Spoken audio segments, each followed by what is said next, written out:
All right, let's get more on this now from Daniel Serwer. He is a senior fellow at the Middle East Institute and joins me now live from Washington, D.C. Great to have you on the program. As much of the focus of the meeting was on Iran and regional security, and we saw Iran test fire its anti-missile defense system after the U.S. and Israel warned it about its nuclear program. What do you make of this? Is this another act of defiance by Iran?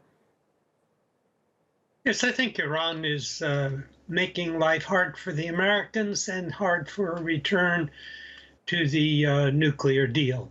It's not at all clear that they will return, and Blinken was clearly today trying to anticipate that possibility. Yeah, the Secretary of State said the runway for reviving the Iran nuclear deal is getting shorter and shorter. Is that an indication that patience is running out with Iran? Yes, I think that's exactly what's happening. But it's not clear to me that the Iranians care. They may prefer life without the nuclear deal, even if that means continuing sanctions.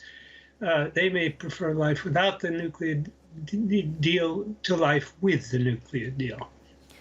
The Biden administration is looking to build on the Trump-era Abraham Accords, which it says will help the Israeli-Palestinian issue. But does Palestine's hope for statehood seem more far away than ever, as Israeli Prime Minister Naftali Bennett says he's not interested in a two-state solution, and Biden really doesn't seem to be pushing him on it? Well, Biden is pushing for what he calls equality, and that does mean a two-state solution, and they've been quite explicit about that. But it's not happening, and it's not happening for many reasons. It'll be interesting to see whether more Arab states joining the Abraham Accords will provide some leverage on the Palestinian issue. But so far, that leverage seems to have been relatively small.